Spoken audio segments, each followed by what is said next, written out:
ଆଣିଲୁ ଆମର ଝିଅ ପାଇଁ ଶିକ୍ଷିତ ଜ୍ୱାଇଁ ମିଳିଲା ନାହିଁ ପାଇଁ ସେଠୁ ଆଣିଲୁ। ଖାଲି କାହାଣୀ କହୁଛନ୍ତି, ଖାଲି ସମସ୍ୟା ସେଇଟା ନୁହେଁ। ସମସ୍ୟା କଣ? ଶେଷ କାଳରେ ଆମେ ଅଛୁ। କଣ ହେଲା?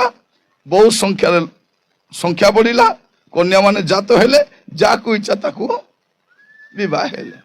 ଏବେ ସେଇଟା ଆକା ଚାଲିଛି। କୋଉଠୁ ଟୋକିକୁ ଧରି ଭାରି ଆସିବେ, ଉଦଲିଆ ଧରିବା କି ବିବାହ, ଆଜ୍ଞା ଆକୁ ଡୁବନ ଦିଅ। କଣ ପାଇଁ? ନାଇଁ ବିବାହ କରବାର ଅଛି। ବିବାହ ହେବା ପାଇଁ ଡୁବନ ନେବେ, ନ ଦେଲେ ବୋଲେ ସେ ପାଷ୍ଟରକୁ ଟ୍ରାନ୍ସଫର ଆକା ସିଧା ଟ୍ରାନ୍ସଫର, ମାନେ ତାଙ୍କର ଦୟାରେ ବଞ୍ଚୁଛୁ କି ନାହିଁ, ତାର କଥା ମାନେ ଟ୍ରାନ୍ସଫର ସିଧା ସିଆଡେ ଫୋନ କରିଦେବେ କାହାକୁ, କୋଅର୍ଡିନେଟରକୁ। ଆଜ୍ଞା ସେ ବାବୁ ଆମର କଥା ମାନୁ ନାହିଁ, କିସ ହେଲା? ଡୁବନ ଦେ ବୋଲେ ଡୁବନ ଦେବା ମନା କରୁଛନ୍ତି। ଦେଇଦିଅ। ବୁଝା ନାହିଁ, ସୁଝା ନାହିଁ ହେଲା। ଆମର ପାଳକ ପ୍ରଚାରକ ମାନଙ୍କ ଶକ୍ତି କାହିଁକି ନାହିଁ? କଣ୍ଟ୍ରୋଲ ଉପରେ ରହୁଛି। ସ୍ଥାନୀୟ ସମସ୍ୟା ଏମାନେ ଜାଣିଛନ୍ତି କି ନାହିଁ, ଦେବାର କି ନ ଦେବାର ବୋଲିକରି ଆଣିକରି ଆରି କିଛି ନାହିଁ।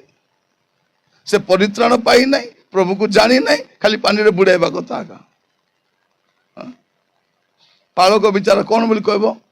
ଭଉଣୀ ମୁଁ 3ଟା ପ୍ରଶ୍ନ ପଚାରିବି, ତବେ ଖାଲି ହଁ ବୋଲି ଉତ୍ତର ଦେବ।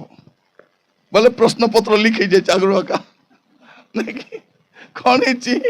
ପରୀକ୍ଷାର ଆନ୍ସର ଲିକ୍ ହେଇଯାଇଛି, ନିଟ୍ ପେପର ଲିକ୍ ହେଲା ଭଳିଆ। ଏଟା କଣ ହେଇଛି? ଲିକ୍ ହେଇଛି ଆଗରୁ। କଣ ତୁମେ କଣ ପ୍ରଭୁଙ୍କୁ ବ୍ୟକ୍ତିଗତ ତ୍ରାଣକର୍ତ୍ତା ଭାବେ ଗ୍ରହଣ କରିଛ? ହଁ। ପ୍ରଭୁଙ୍କ ପାଇଁ ବଞ୍ଚିବ କି? ହଁ। ପ୍ରଭୁଙ୍କର ଶିଷ୍ୟ ହେଇ ଚାଲିବ କି? ହଁ। ତମେ ତ ଆଗରୁ ଆନ୍ସର କହିଦେଇଛ ହଁ ବୋଲି କରି। ହଁ, ହେଲେ ଏବେ ତୁମର କଥା ଅନୁସାରେ ମୁଁ ତୁମକୁ ଅଭିଷିକ୍ତ ଦାସ ଭାବରେ ଜଳରେ ଡୁବନ ଦଉଛି। ଦେଇଦବ, ଠିକ ଅଛି। କବର କାହାକୁ ଦେବେ? କାହାକୁ କବର ଦେବେ? ବଞ୍ଚିଲା ଲୋକ କି ମରଲା ଲୋକ? ମରଲା ଲୋକ। ଏ ତ ମରେ ନାହିଁ ତା ହେଲା, ଏ ତ ପାପ ପ୍ରତି ମରି ନାହିଁ। ହେଲେ ଆକୁ ତୋପଲେ ବୋଲେ ଦଣ୍ଡ ମିଳିବ କି ନାହିଁ? ଏବେ ଆପଣ ଗୋଟେ ଜିଅନ୍ତା ଲୋକକୁ ନେଇ କବର ଦେଇପାରିବେ କି? ନାହିଁ। ଜିଅନ୍ତା ଲୋକ କବର ଦେଲେ କଣ ହବ? ସମ୍ବିଧାନ ଅନୁସାରେ ସେ ଦଣ୍ଡିତ ହେବ। ସେମିତି ଯଦି ନ ମରବା ଲୋକ ଯଦି ବାପ୍ତିସ୍ମ ଦେବ, ସ୍ୱର୍ଗର ସମ୍ବିଧାନ ବି ଛାଡିବ ନାହିଁ। ଥରେ ଜଣେ ଲୋକ ପ୍ରଭୁଙ୍କ ଦାସ ପାଖରେ ଗଲା କହୁଛି, ଆଜ୍ଞା ମୁଁ ପାଳକ ହେବା ପାଇଁ ଚାହୁଁଛି। ସେ କହିଲେ, ଏଇ ପାଳକ ବୋଲେ ସେ ଯା ଭାବୁ ଚିନ୍ତିବୁ ତାପରେ ଆସିବୁ, ପାଷ୍ଟର ହେବୁ କି ନବୁ, ଯା ତତେ ଗୋଟେ ବର୍ଷ ଟାଇମ ଦେଲି ବୋଲେ ଯା। ସେ ଗୋଟେ ବର୍ଷ ଯାକ ସେ ପ୍ରାର୍ଥନା ଥିଲା, କହିଲା ନାଇଁ ଆଜ୍ଞା ପ୍ରଭୁ ମତେ ଡାକୁଛନ୍ତି ପାଳକ ହେବା ପାଇଁ। ଓକେ ତୁ ପାଳକ ହେବେ। ଏବେ କିଛିଟା ପେଟ ପୋଷ ନାହିଁ, 10 ପରା କୋଉଠି କାମ ନହେଲେ ପାଷ୍ଟର ହେଇ ଦେଇଥିବାର ଅଛି, କିଛି କାମ ନାହିଁ। ଆମର କଥାରେ ଥିଲା, ପାସ୍ ହେଲେ ମାଷ୍ଟର, ଫେଲ ହେଲେ ପାଷ୍ଟର ବୋଲି। କଣ? ପାସ୍ ହେଲେ ମାଷ୍ଟର, ଫେଲ ହେଲେ ପାଷ୍ଟର। କେନ ହେଲା ପରେ ସେବା କରିପାରୁଛି କି ନାହିଁ? ଏଇଟା ଗୋଟେ ଆହ୍ୱାନ। ଏଇଟା ପ୍ରଭୁଙ୍କ ସେବାରେ ପ୍ରଭୁ ଡାକିଛନ୍ତି। ମୋର ପ୍ରିୟ ମାନେ ମୁଁ କହିବା ପାଇଁ ଚାହେଁ, ତ ଯାହାକୁ ଇଚ୍ଛା ବିବାହ ହଉଛନ୍ତି ଲୋକମାନେ। ସେତେବେଳେ ବି ସେମିତି ଥିଲା, ଏବେ ବି ସେମିତି ଅଛି। କାହିଁକି? ସେ ସମୟକୁ ଏ ସମୟକୁ ବୁଝ ବୋଲି ମୁଁ କହୁଛି। ତାପରେ କଣ ହେଲା? 3 ପଦ ଦେଖିବେ। ସଦାପ୍ରଭୁ କହିଲେ, ଆମର ଆତ୍ମା ମନୁଷ୍ୟ ମଧ୍ୟରେ ସର୍ବଦା ଅଧିଷ୍ଠାନ କରିବେ ନାହିଁ, ଯେହେତୁ ସେମାନଙ୍କ ବିପଥ ଗମନରେ ସେମାନେ ମାଂସ ମାତ୍ର। ଏ ନିମନ୍ତେ ସେମାନଙ୍କର ବୟସ 120 ବର୍ଷ ହେବ। ସେତେବେଳେ 120 ବର୍ଷ, ଆଜି 60 ମିଶା ନାହିଁ। କେତେବେଳେ ମରୁଛୁ ଜାନା ମିଶା ନାହିଁ। କେତେ ମରବାର ବୟସ କେତେ? କୋଇ ବୟସର ଲୋକ ମରବେ? କେତେ ବର୍ଷ ହେଲେ ଲୋକ ମରବେ? 70। ଆରି ସେ କୁହ 2-3ଟା ନମ୍ବର କୁହ କି ନା? 100 ହେବାର ନାହିଁ। ରେଙ୍ଗସି ଅବସ୍ଥା ଖରାପ ହେଇଯାଏ। 100 ହେଲେ କିଏ ପାଚାରବେ? ଆଖି ଦିଶୁନଥିବ, କାନେ ଶୁଣୁନଥିବ, ରେଙ୍ଗସି ଝାଡା ଯିବାର ଅଛି, କିଛି ଜାନା ପଡୁନଥିବ। 100 ବର୍ଷ ଯିବାର ନାହିଁ। ଆଉ ଆଜିକାଲି ପିଲାମାନେ ଯୋଉ ପାଚାରୁଛନ୍ତି ଯେ, ଟିକେ ବେଶୀ ଦିନ ତମେ ଖଟିଆରେ ପଡ କି ନା, ପାଷ୍ଟର ଆଜ୍ଞା ଯାଇ କହିବେ, ଆଜ୍ଞା ପ୍ରାର୍ଥନା କର ମୋର ବାପାଙ୍କୁ ନେଇ ଯାଆନ୍ତୁ ପ୍ରଭୁ ବୋଲି। ମରବାର ବୟସ ନାହିଁ। କେତେ ବର୍ଷ ବୟସରେ ମରି ହେବ? ମା ପେଟରେ ଥାଇକି ମିଶା ମରି ହେବ। 9 ମାସ ପୁରା ହେବ ପିଲା ଛୁଆ ପେଟରେ ଭଲ ଥିବ, ଜନ୍ମ ହେଲା ବେଲେ ମରିକରି ଜନ୍ମ ହଉଛି। ଜନ୍ମ ହେଇକି ସପ୍ତାହଟି ଭିତରେ ମରି ଯାଉଛି। ରେଙ୍ଗସଲା ବେଲେ ମରୁଛି, ହିଣ୍ଡଲା ବେଲେ ମରୁଛି, ବିବାହ ଦିନେ ମରୁଛି, ଯୋଉଦିନ ଚାকরি ମିଳିବ ସେଦିନ ମରୁଛି, ଘର ପ୍ରତିଷ୍ଠା ଦିନ ମରୁଛି। ମରବାକେ ବୟସ ଦରକାର କି? ମରିବାର ବୟସ ନାହିଁ। ମୋର ପ୍ରିୟ ଭାଇ ଭଉଣୀ ମାନେ, ଲେଖା ଯାଉଛି ପ୍ରଭୁଙ୍କର ଆତ୍ମା ଲୋକ ସହିତ ରହିବା ପାଇଁ ସଂଘର୍ଷ କରୁଛନ୍ତି। ପରମେଶ୍ୱରଙ୍କ ଆତ୍ମା ରହି ପାରୁନାହାନ୍ତି ବୋଲେ କେମିତି ପାପ କରୁଥିବେ ଭାବେ ଦେଖ। ଆମେ କଣ? ଆମେ ପ୍ରଭୁଙ୍କର ମନ୍ଦିର। ଆମେ କଣ ଅଟୁ? ଆମେ ପରମେଶ୍ୱରଙ୍କ ମନ୍ଦିର ଅଟୁ। ଆମ ଭିତରେ ପରମେଶ୍ୱରଙ୍କ ଆତ୍ମା ରୁହନ୍ତି। ପରମେଶ୍ୱରଙ୍କ ଆତ୍ମାକୁ ଗଛେ ଖୁଟେ ରୁହନ୍ତି ନାହିଁ, କୁକୁପଲି ତଲେ କୁ ବେଡ଼ା ପାଖେ ଗୁମ୍ପା ଭିତରେ ରୁହନ୍ତି ନାହିଁ। ସେଠି ପ୍ରଭୁଙ୍କ ଆତ୍ମାକୁ ଦେଖିଲି लो ସେ ବରଗସ୍ତଲେ ବସିଥିଲେ। ପ୍ରଭୁଙ୍କ ଆତ୍ମା ନାଇଁ କିମି ଗଲା ବେଲେ ଅନ୍ଧାରରେ ମକେ କଥା ହେଲେ। ପ୍ରଭୁଙ୍କ ଆତ୍ମା ନାଇଁ ଗୁମ୍ପାରେ ଅଛନ୍ତି। ପ୍ରଭୁଙ୍କ ଆତ୍ମା ନାଇଁ କିଲୋ, ପ୍ରଭୁଙ୍କ ଆତ୍ମା ନଥିବେ, ମନ୍ଦ ଆତ୍ମା ଥିବ ସେଠି ହେଲା। ପ୍ରିୟ ଭାଇ ଭଉଣୀ, ପ୍ରଭୁଙ୍କର ଆତ୍ମା କୋଉଠି ଥାନ୍ତି? ଆମ ଭିତରେ ଥାନ୍ତି। କିନ୍ତୁ ଆମର ଭିତରେ ରହିପାରୁଛନ୍ତି କି? ଆମେ ତ ଖାଲି ମାଂସ ମାତ୍ର, ବିପଥ ଗମନରେ ଯାଇଛୁ। ଠିକ ରାସ୍ତା ନାହିଁ। ଯାହାକୁ ଯିବାଟେ ଇଚ୍ଛା ଯାଇଛନ୍ତି। କୁଆଡେ ଯାଉଛୁ? ମୋର ଇଚ୍ଛା। କାହିଁକି ମଦ ପିଇଲୁ? ମୋର ଇଚ୍ଛା। ଏଲୋ ରାତି ଯା କା କଥା ହଉଥିଲୁ? ମୋର ଇଚ୍ଛା। ତୁଇ ମା ହେଇଛୁ, ମା ପ୍ରାତା ବେଶୀ ହଉଛୁ ଦେଖ ବୋଲୁଛନ୍ତି। ମା କେବେ ରହୁଛନ୍ତି? ମାକୁ ତ ସେମିତି ଯଦି ଡକରୀ ମାନେ ଯଦି କିଛି କହିଲେ ନାତି ନାତୁଣୀକୁ ସେ ଟୋକି ହୁଡିବ, ତାର ମା ହୁଡିବ, ତାର ବାପା ହୁଡିବ। କଣ ବୋଲି କହୁଛନ୍ତି? ଡକରୀ ଚୁପ୍ ହେଇଥା, ଖାଦି ଟିକେ ମିଳୁଛି ଖାଇ କରି ଥା। ଆମର ଘରର କଥା ମୁଣ୍ଡ ପୁରାଇବା ଦରକାର ତୋର ନାହିଁ। ବିପଥ ଗମନର ତ ଯାହାକୁ ଇଚ୍ଛା ସେ ଯୁଆଡେ ଯାଉଛନ୍ତି। ଯୁଆଡେ ଇଚ୍ଛା। ରବିବାର ଦିନ ପ୍ରାର୍ଥନା ଘଣ୍ଟା ବାଜୁଥିବ, ଲୋକମାନେ ହଲ ଧରି ଯାଉଥିବେ ବାଟେ ବେଢାକୁ। ଆଜି କେଟା ବାଇକ୍ ଧରି ଏବାଟେ ପଳାଉଥିବେ ଦଶମନ୍ତପୁର। କୁଆଡେ ଯାଉଛ? ନାଇଁ ସତରା ଘରେ ଯାଉଛୁ। ରବିବାର ଦିନ ସାତରା ଘରେ ଯିବ କି ପ୍ରାର୍ଥନା ଘରେ ଯିବ? ନାଇଁ, ରବିବାର ଦିନ ତାଙ୍କର ଇଚ୍ଛା, ବିପଥ ଗମନରେ ଯାଉଛନ୍ତି। ବୁଝା ହେବ ନାହିଁ।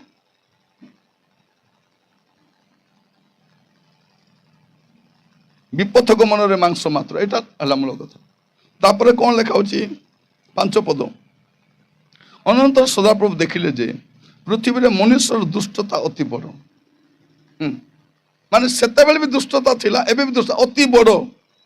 ତାପରେ ତାର ଅନ୍ତଃକରଣର ପ୍ରତ୍ୟେକ ଭାବନା ଅବିରତ, ମାନେ ଦେଖା ହଉଛି ତାର ଅନ୍ତଃକରଣର ଭାବନାର ପ୍ରତ୍ୟେକ କଳ୍ପନା ଅବିରତ ମନ୍ଦ ମାତ୍ର।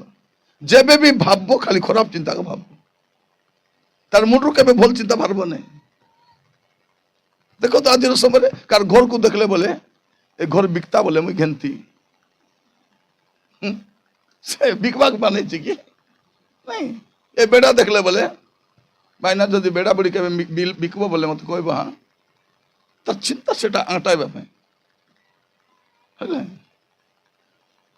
ଅବିରତ ମନ୍ଦ ମାତ୍ର। ଯଦି କେ ବାଇକରେ ଯାଉଥିବ କି ନାହିଁ, ବାଇକରେ ଯାଉଛି ଅଦ୍ରି ଉଦ୍ରା ଗୋଡ଼ ଗୁଡ଼ା ଭାଙ୍ଗି ଯାତା ବୋଲେ ସେ କାହିଁ ଗୋଡ଼ ଭାଙ୍ଗି ଯାଇଥିବ? ଆରେ ଭାବନା ଆକା ମନ୍ଦ। କୋ ସ୍ୱାମୀ ସ୍ତ୍ରୀ ଯାଉଥିବ ଦେଖବ କି ନାହିଁ, ସେମିତି ମାଝି ଯଦି ମକେ ମିଲତା ବୋଲେ ହେତା। କୋ ସ୍ୱାମୀକୁ ଦେଖିଲେ ବୋଲେ ମୋର ଭାଗ୍ୟ ଖରାପ, ଏ କାଲିଆ ମୁଆ ପାଟା ମୁଣ୍ଡା ହାଣ୍ଡି ପେଟା ମିଳିଛି, ସେମିତି ଅଣ୍ଡରା ଯଦି ମିଲତା ବୋଲେ ମକେ ଖାଲି ଅବିରତ ମନ୍ଦ ମାତ୍ର, ଅବିରତ ମନ୍ଦ ମାତ୍ର। ଏଇଟା ମୁଁ କହୁଛି। ଯାହା ଚିନ୍ତା କରିବେ ଖରାପ ଚିନ୍ତା କରିବେ, କଥାବାର୍ତ୍ତା ହଉଥିବେ ବଢିଆ ମାତ୍ର ଚିନ୍ତା କଣ? ମନ୍ଦ ଚିନ୍ତା। এইটা সমস্যা আছে। মন্দ চিন্তা। ঘর বনাউଥିବେ କି ନାହିଁ ଦେଖିଦେଲେ ବୋଲେ ମେଡ଼ ବାନ୍ଧୁଛି, କାମ କରବା ଲୋକ ଯଦି ଅଧରି ମରି ଯାଇଥାଏ ବୋଲେ ଆକେ ବାନ୍ଧି କରି ନେଇଥାନ୍ତେ, আর ঘর কাম বন্ধ হয়ে যাইতা। মানে খালি খারাপ চিন্তা, ভাল চিন্তা নাই। যার বিবাহ ভোজি খাইবাকে যাইতে সেটি খাই করি ভোজি খাই খাই আনলা আছে বুয়ারি আগে সাধবো বলে জানবো, অলপ চিকেন টিকে দুইটা দিও, চিকেন সরলা বলে মাছ পিসেলে দিও, তার খাউছি, তার মন্দ চিন্তা চিন্তা করছি। কে ঘর বনাইব কি নাই, আজকাল প্লেট পকাউছেন তলে মার্বল পার্বল কোন বলে কইব বানাইলা আছে, অধিক গড় গুড়া ভাঙতা বলে হায় লাগতা। মানে তার চিন্তা খালি খারাপ চিন্তা, से समय भी सेमती आगा थिला तार कल्पना अविरत मन मात्र खाली खराब चिंता आगा खराब चिंता मोर प्रिय मान मैं कहीं कहूँ से समय आज समय भीतर किसी फरक नहीं किसी फरक नहीं तापर कौन लेख देखते आपण मैंने 11 पद और 12 पद से समय पृथ्वी परमेश्वर साक्षात भ्रष्ट थिला और पृथ्वी दौरात्म परिपूर्ण थिला भ्रष्ट थिला और दौरात्म परिपूर्ण थिला 12 पद पुणी परमेश्वर पृथ्वी दृष्टिपात कर देखिले जे ता भ्रष्ट होई अछि जेतु पृथ्वीस्थ समस्त प्राणी भ्रष्टाचारी भ्रष्टता माने आपण को आज समय और नहक समय से समय लोक मैंने केमती मले जल प्लावन मले आमर समय अलग समय आमर दंड अलग थी गोटे कहीं कहूँ आपण मान जे किसी फरक ना नह प्रचार करुँच जहाज बनाऊँ आमे भी प्रचार करुचु से जहाज मंडली निर्माण चली जो दिन मंडली काम सरी प्रभु कौन करेंगे एटा मन रखी था एमती मीटिंग सब चलो ना लोक मान कौन कहते खराब बेले मीटिंग करलानी वर्षा दिन कले वर्षा दिन मन मीटिंग करवा शीत दिन हेले बोले ये बुआ ये शीत को मीटिंग कर बोले केबे मीटिंग करवा तेरे से मीटिंग आइबा लोक पचारबार अच्छी केबे करवा आज्ञा बोली करी खरा दिन खारा हेबो कि नहीं खारा हेबो आमर घर गरम कि नहीं अच्छी गरम तो थी आका वर्षा दिन वर्षा हेबो शीत दिन शीत हेबो आको बाहाना परा बाहाना प्रार्थना हेबा कुछ केतन कौन कहउछती ए सप्ताह प्रार्थना जीवी नहीं आसबा हाट के जीवी आसबा हाट को थी बोली ग्यारंटी अच्छी कि आसंता सप्ताह बंची थी बोली ग्यारंटी अच्छी कि ए सप्ताह बंची प्रार्थना आस ए सप्ताह बंची आसंता सप्ताह छाड़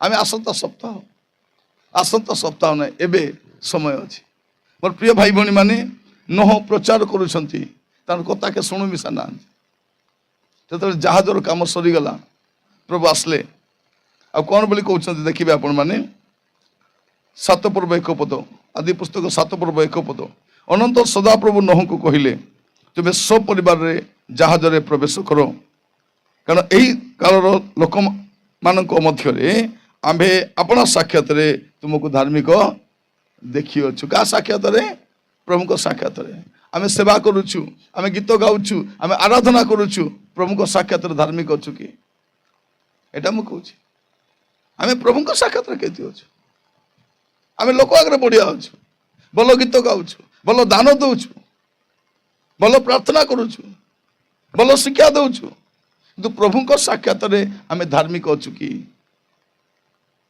मोर भाई भौणी मान मन रखी था मनुष्य जमती देखे प्रभु से देखती नहीं प्रभु को देखबार शैली अलग प्रभु आम को अनुग्रह करते आज बसला बेलू वाक्य समस्ते ध्यान पूर्वक शुणवा आम जीवन को सजाड़ा चेष्टा करवा आप देखो तुम सहित प्रथम सामुएल 16 पर्व तार 7 पद प्रथम सामुएल 16 पर्व 7 पद मतलब सदा प्रभु सामुएल को कहले यार रूप कि शरीर उच्चता प्रति दृष्टि न कर जेतु आम्भे यहाँ को अग्राह्य कलु पुणी मनुष्य जपरी देखे परमेश्वर सेपरी देखती ना मनुष्य बाह्य रूप देखे मतलब सदा प्रभु अंतकरण देखती सदा प्रभु कौन देखती अंतकरण अंतकरण देखी प्रभु कौन कहते नह को नह यही काल लोक मध्य आम्भे तुमको आंब साक्षात धार्मिक देखी आंब साक्षात भाई भौणी मैंने पृथ्वी सब लोग रही हम किंतु जहाज भीतर किए धार्मिक लोक रही समस्ते ना पृथ्वी समस्त ये आकाश मंडल समस्त नूतन आकाश मंडल नूतन पृथ्वी कार हाँ द्वितीय पितर 3 पर्व 13 पद लिखा जा केवल धार्मिक मान समस्त ना ये पृथ्वी समस्त किंतु सेटा समस्त ना केवल धार्मिक मान मोर प्रिय भाई भौणी मैंने आज वाक्य शुणला बेलू टे ध्यान कर देखु आम लोकर आगे केती अच्छु प्रभुर आगे केती अच्छु प्रभु आमको देखुं आम जीवन को देखुं आम चरित्र को देखुं आम स्वभाव को देखुं प्रभु को साक्षात धार्मिक देखागलु प्रभु कौन करुँच जहाज प्रवेश कर मैंने जहाज प्रवेश करने योग्यता कौन थी धार्मिक थी धार्मिक थी आज आम समस्त सेवा कम करुँ किंतु प्रभु कौन कहे से दिन माथ्यू 7 पर्व 23 पद माथ्यू 7 पर्व खोलतु मो सहित माथ्यू 7 पर्व 23 पद से मुझे स्पष्ट रूपे कहबी मु तुमको केबे हे जानी नहीं ये अधर्माचारी माने मो पाखरु दूर हो एमाने कौन कहते आम तुम नाम भाववाणी कहीचु आम तुम नाम भूत मान को छड़ाईचु अनेक शक्तिर कार्य करूँ भाभी देखु कौन करना सब कर मात्र प्रभु से जानी ना मु सेवा करुथि आम गीत गाऊँ आराधना करूँ प्रभु सेवा जानी नी ये सब कौन पाए आउ कौन पाए करूँ आज वाक्य शुणा समय आम समस्ते ध्यान सहित जीवन को देखा जदि रक्षा पाइबार अच्छी धार्मिक होबार अच्छी कार सामने प्रभु को सामने लोक आगे भल हेबन लोक आमको भल भले हेबन प्रभु आगे भल हबार अच्छे आम तो सब लोक आगे भल आमको लोक मान देखिए श्रद्धा हो जाती आम गीत देखिए श्रद्धा हो जाती आम नाट देखिए श्रद्धा हो जाती बाजा बाजा बोल मन पड़ा बाबू दुटा सेमली गुड़ा गले केमती सेमली गुड़ा गले हाँ पर एबे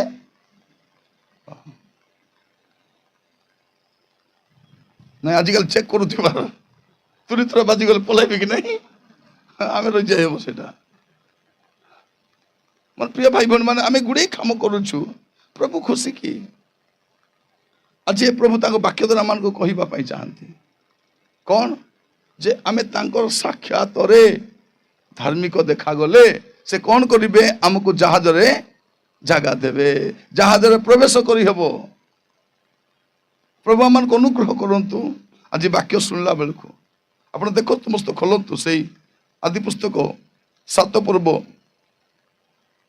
16 पद आदि पुस्तक 7 पर्व 16 पद लिखा जाउछि परमेश्वर आज्ञा अनुसार सर्वप्रकार प्राणी दंपति क्रमे प्रवेश कले तो सदा प्रभु ताहार पार्श्व द्वार बंद कले जहाज के निर्माण कले जहाज बनवा लोक के नहु से कबाट बंद करवा लोक के प्रभु न कही प्रभु एडे बड़ जहाज एकला बनैली कबाट मिसा मुई बनैली और कबाट बंद कर पारबी ना कि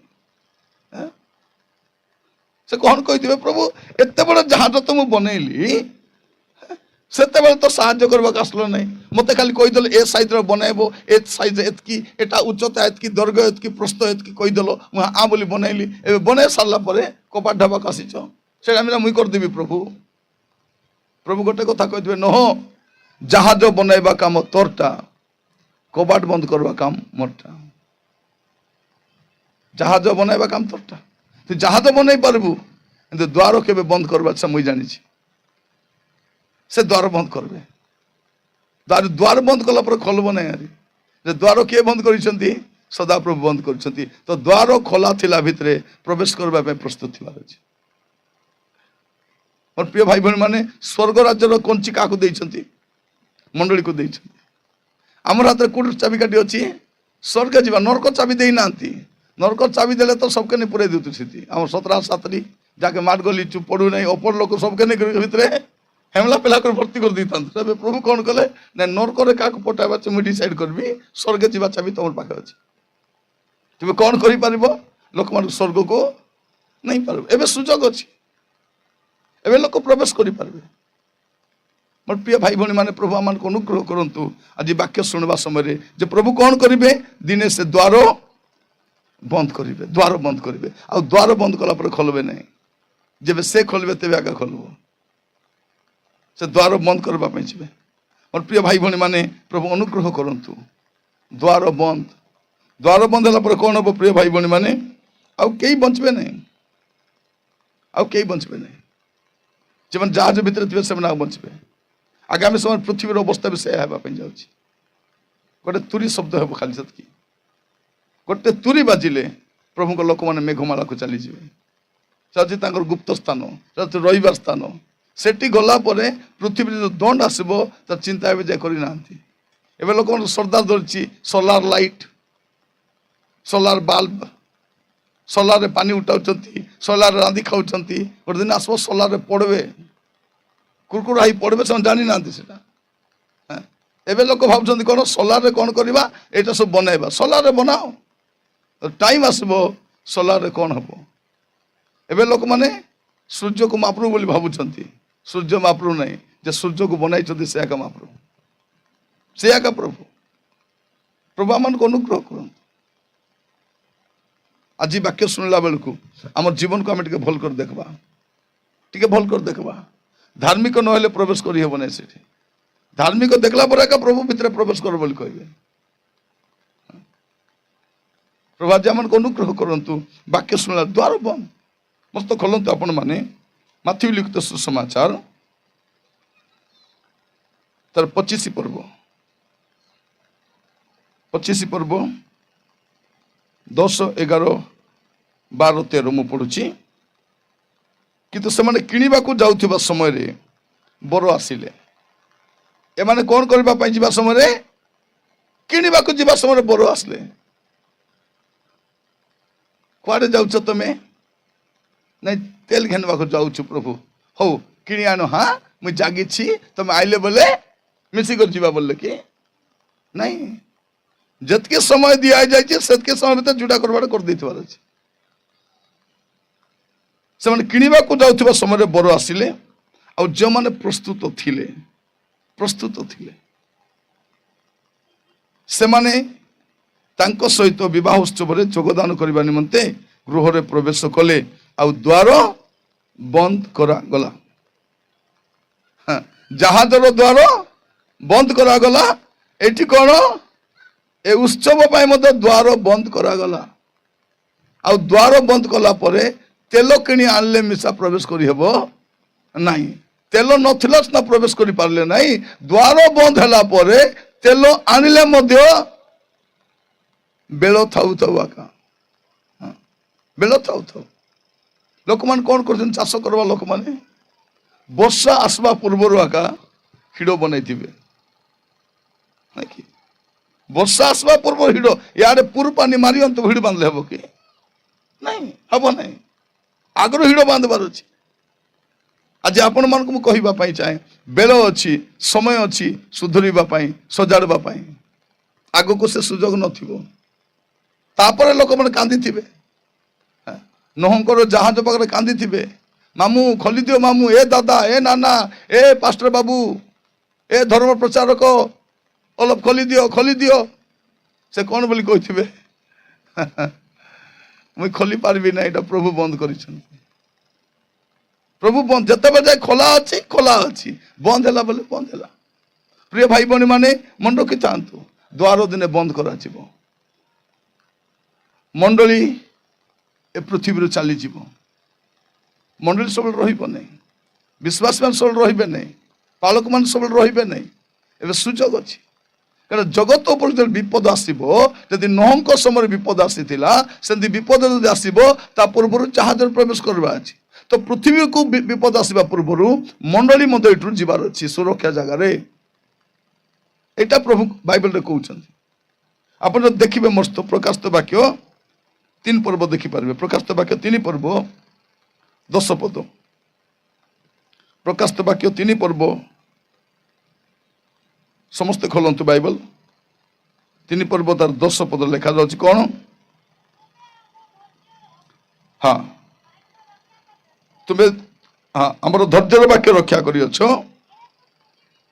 ଏହେତୁ ପୃଥିବୀ ନିବାସୀ ମାନଙ୍କୁ ପରୀକ୍ଷା କରିବା ନିମନ୍ତେ ସମସ୍ତ ଜଗତ ଉପରକୁ ଯେଉଁ ପରୀକ୍ଷା କାଳ ଆସିବ, ସେଥିରୁ ଆମେ ମଧ୍ୟ ତୁମକୁ, ମାନେ ଜଗତ ଉପରକୁ ଯେଉଁ ପରୀକ୍ଷା କାଳ ଆସିବ, ସଙ୍କଟ କାଳି ଗୋଟେ ଏରିଆରେ ଆସିବ ନାହିଁ, ପୁରା ଜଗତ ଉପରକୁ ସଙ୍କଟ ଆସିବ, ଜଗତ ଉପରକୁ ଦଣ୍ଡ ଆସିବ। ତା ପୂର୍ବରୁ ମଣ୍ଡଳୀଠୁ ଚାଲି ଯାଇଥିବ ସୁରକ୍ଷା ଜାଗାରେ। ତେଣୁ ଆପଣମାନେ ପ୍ରସ୍ତୁତ ହୁଅନ୍ତୁ। ଆମେ ସମସ୍ତେ କୋଉଠି ମାତିଛୁ? ବ୍ୟବସାୟ କରିବା, ଗାଡ଼ି କିଣିବା, ସୁନା କିଣିବା, ସୁନ୍ଦର ହେବା, ପତଳା ହେବା, ମୋଟା ହେବା। ଏ ମୋଟା ଲୋକ କେମିତି ପତଳା ହେବେ, ଦିନ ରାତି ଚିନ୍ତା ସେମାନେ। ଏ ପତଳା ଲୋକ କେମିତି ମୋଟା ହେବେ ତାର ଚିନ୍ତା, କଳା ଲୋକ କେମିତି ଗୋରା ହେବେ ସେ ଚିନ୍ତା, ଗୋରା ଲୋକ ଆରି କେମିତି ଗୋରା ହେବେ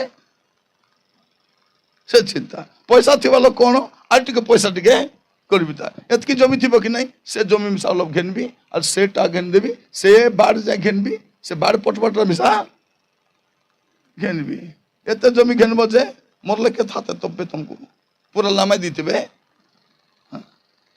নাই, সেটা আমি কৌছি 6 ফুট এবারে 6 এবারে কেতে 3, হ্যাঁ 6 কে 3, 3/6 তার ঘর, এবে কেতে 30/100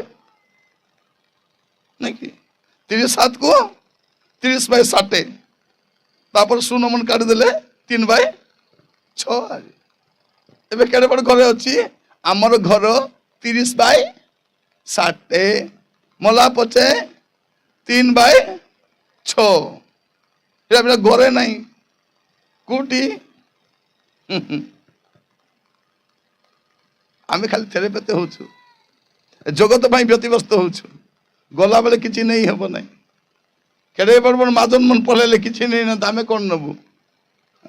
প্রিয় ভাই ভনী মানে সবু নষ্ট হওয়া পাই যাଉଛି, আপনার জীবনকে বঞ্চান্তু, বেল অছি সে জাহাজর দ্বার বন্ধ হই নাই আমার পাই এবে পর্যন্ত, সেদিন নহঙ্কর জাহাজর দ্বার বন্ধ হয়েগলা সেমন পাই, কিন্তু এবে আমার পাই কোন মন্ডলীর দ্বার খোলা আছে, তার মানে স্বর্গর দ্বার আমার পাই এবে পর্যন্ত খোলা ଅଛି, ଆମେ ଯାଇପାରିବୁ, ଆମେ କ୍ଷମା ମାଗି ପାରିବୁ, ଆମର ଭୁଲ ସ୍ୱୀକାର କରିପାରିବୁ, ତେବେ ଆମେ ଭିତରେ ପ୍ରବେଶ କରିହେବ।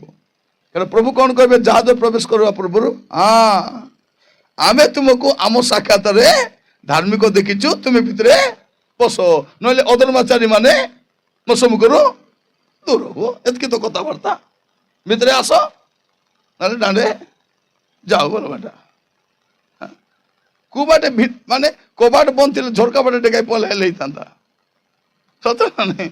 ସ୍ୱର୍ଗ ଯିବା ତ ଗୋଟେ ଏକ ବାଟ କି ନାହିଁ, ସେ ବାଟ ଯିଶୁ, ଅଲଗା ବାଟ ନାହିଁ, କେମିତି କରିବା? ଆଜି ବାକ୍ୟ ଶୁଣିଲା ବେଳକୁ ଟିକେ ଚିନ୍ତା କରିବା, ଜଗତ ଉପରକୁ ବିପତ୍ତି ଆସିବା ପୂର୍ବରୁ ପ୍ରଭୁ କ'ଣ କରୁଛନ୍ତି? ଲୋକକୁ ଦେଖୁଛନ୍ତି, ଆପଣଙ୍କୁ ଦେଖୁଛନ୍ତି, ମତେ ଦେଖୁଛନ୍ତି, କେମିତି ଜୀବନ କାଟୁଛନ୍ତି, କି ପ୍ରକାର ଜୀବନ କାଟୁଛନ୍ତି, କେମିତି ଚରିତ୍ର ଜୀବନ କାଟୁଛନ୍ତି, ପ୍ରଭୁଙ୍କୁ ସବୁ ଜଣା। ସମସ୍ତଙ୍କୁ କହିବା ପାଇଁ ଚାହିଁ ଭାଇ ଭଉଣୀ ମାନେ, ଜାହାଜର ଦ୍ୱାର ଦିନେ ବନ୍ଦ ହେଇଯିବ, ସ୍ୱର୍ଗର ଦ୍ୱାର ଦିନେ ବନ୍ଦ ହେଇଯିବ, ମଣ୍ଡଳୀ ଦିନେ ଉଠାଇ ନିଆଯିବ। ତାପରେ ଏବେ ଲୋକମାନେ ଆମକୁ ରାଗୁଛନ୍ତି, ଆମକୁ ବିଗୁଡୁଛନ୍ତି, ଖ୍ରୀଷ୍ଟିଆନ ବୋଲି ଆମକୁ ତାଡ଼ନା କରୁଛନ୍ତି, ଆମେ କିଛି ଖସରି ଗଲା ପରେ ଅଛୁ, କାହିଁକି ଆମକୁ ସେ ଟେନସନ ନାହିଁ। ଯୀଶୁ କହିଛନ୍ତି କ'ଣ?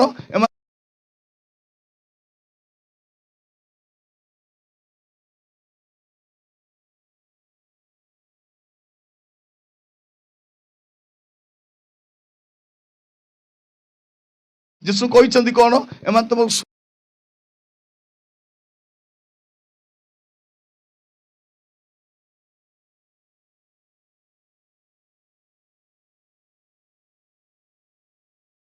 ଶରୀରକୁ ବଦ୍ଧ କରିପାରିବେ, ଆରେ କିଛି କରିପାରିବେ ନାହିଁ, ଆରେ କିଛି କରିପାରିବେ ନାହିଁ, କିନ୍ତୁ ଯେ ତମର ଶରୀର ଆତ୍ମାକୁ ନରକରେ ପକାଇବେ ତାଙ୍କୁ ଆଗ ଡର, ତାଙ୍କ ଛଡ଼ାରେ କାହାକୁ ଡରୁନୁ ଆମେ, ତାଙ୍କ ଛଡ଼ାରେ କାହାର ଡର ନାହିଁ ଆମକୁ। କ'ଣ କରିବେ? ମାରିଦେବେ, ପିଟି ଦେବେ, ଭାଜି ଖାଇବେ, ଆରେ କ'ଣ କରିବେ? ଆଉ କ'ଣ କରିପାରିବେ ସେ ଆମମାନଙ୍କୁ? ସେଟା ଆମର ଭୟ ନାହିଁ। ଆମର ଭୟ କ'ଣ? ଖ୍ରୀଷ୍ଟ ଆସିଲା ବେଳକୁ ଯାଇପାରିବୁ କି ନାହିଁ। ଦ୍ୱାର ଏବେ ଖୋଲା ଅଛି, ଦ୍ୱାର ଦିନେ ବନ୍ଦ କରାଯିବ। ମୋର ପ୍ରିୟ ଭାଇ ଭଉଣୀ ମାନେ, ଆଜି ବାକ୍ୟ ଶୁଣୁ ଶୁଣୁ ଟିକେ ଜୀବନକୁ ଦେଖନ୍ତୁ, ବାକି ବିଷୟ ପାଇଁ ଚିନ୍ତା କରନ୍ତୁ ନାହିଁ, ବାକି ବିଷୟ ପାଇଁ ନାହିଁ, ଜୀବନକୁ ଦେଖନ୍ତୁ କେମିତି ଅଛି, ପ୍ରଭୁ କେମିତି ଦେଖୁଛନ୍ତି। ତୁମେ ଆମ ସାକ୍ଷାତରେ ଧାର୍ମିକ ଦେଖାଯାଇଛ, ସେଥିପାଇଁ ଭିତରେ ପ୍ରବେଶ କର। ବାକି ଲୋକ ତ ଡାକି ଡାକି କହୁନାହାନ୍ତି, ନା ଜାଗା ଖାଲି ଅଛି ଆସ ବୋଲିଲା ଭଳିଆ। ଏଇଟା ପ୍ରାଇଭେଟ ବସ୍ ନାହିଁ ଯେ ଅଟକାଇ କରି ଡାକୁଥିବ, ଆମର ବସ୍ ମାନେ କେମିତି ଘରେ ଯାଇ ଡାକିଥିବେ, ଗାଡ଼ି ରଖିକରି ଆସ ଆସ, ଏଇଟା ସରକାର, ଏଇଟା ପ୍ରାଇଭେଟ।